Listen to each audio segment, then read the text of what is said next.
Bom dia a todos, com a paz do nosso Senhor Jesus. Amém, meus queridos? Vamos para mais um devocional nesse dia que o Senhor fez para nós. Amém? Quero compartilhar com vocês a palavra do Senhor e ela está no livro de Atos.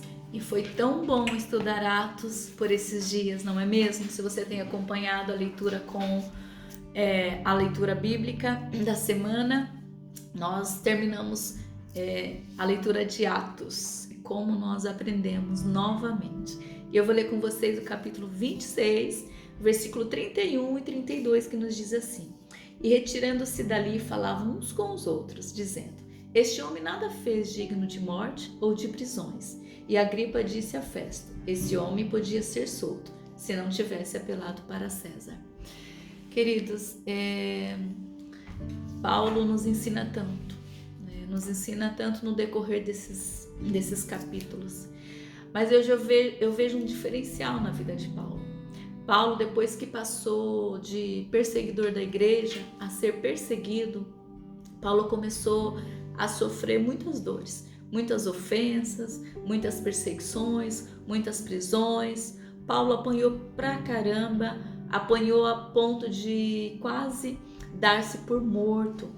Sabe, queridos, e Paulo toda vez, aqui ele estava apelando, contando a sua história, para o rei Agripa, e ele fez isso para alguns outros governadores, e Paulo, ele não contava das suas dores. Eu aprendo tanto com Paulo porque ele tinha muitas dores para contar, e muitas dores, e todas as dores que Paulo passou depois que ele se converteu, porque sim, queridos, Paulo ele viveu momentos de matar pessoas, e muitas pessoas, mas eu tô falando depois de um Paulo convertido, sofreu aflição, sofreu muitas dores, sofreu prisões, sabe, queridos, ele estava aqui, mais uma vez justificando, e toda vez que ele ia falar, ele não falava das suas dores.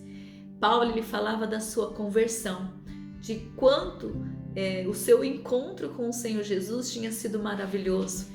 E o rei Agripa aqui nesse capítulo, ele até fala, quase que eu me tornei um cristão. E eu acredito que o rei Agripa não estava falando brincando. Pelo contrário, ele levou muito em consideração as palavras de Paulo.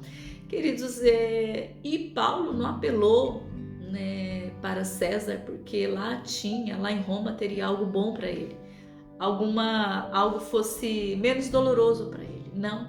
No capítulo 23, lá no finalzinho, nós vemos que Paulo, sofrendo muitas aflições, o Senhor fala para ele, Paulo, tenha ânimo, Paulo, tenha bom ânimo, pois assim como testificaste de mim em Jerusalém, assim é preciso que também testifique em Roma. Ou seja, Paulo, ele não estava apelando para uma pessoa, ele estava indo cumprir com um propósito, que era de falar do Senhor Jesus lá em Roma. O que acontece é que realmente, o que tem acontecido hoje, as pessoas têm se alimentado de dores, têm se alimentado de aflições, de vitimismo, e mais do que isso, têm apelado para outras pessoas e juntas lamberem as suas feridas. E Paulo nos ensina, queridos, a não nos alimentar de dores, aflições, vitimismo, porque essas dores, elas não nos definem. Pelo contrário, Paulo, ele usava as suas dores para cumprir com o seu propósito. As dores que Paulo passava era para cumprir, isso impelia, na verdade, impulsionava Paulo a viver o seu propósito. Sabe, queridos, não viva de dores, não se alimentem de dores, porque elas não definem você, ela não me define.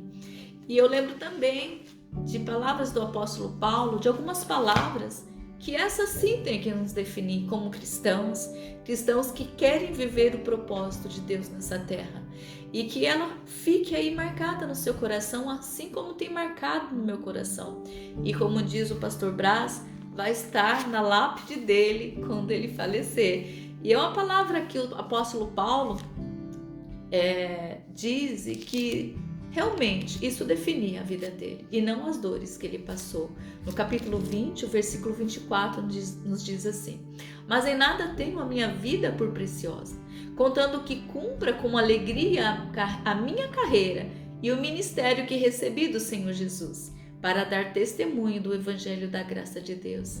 Querido, se sofreu aflição, se você sofreu aflição, se você sofreu dores, saiba que isso não te define. O seu propósito te define. O propósito que Deus tem para você, isso sim te define. Que você possa vivê-lo no nome do Senhor Jesus. Que Deus te abençoe.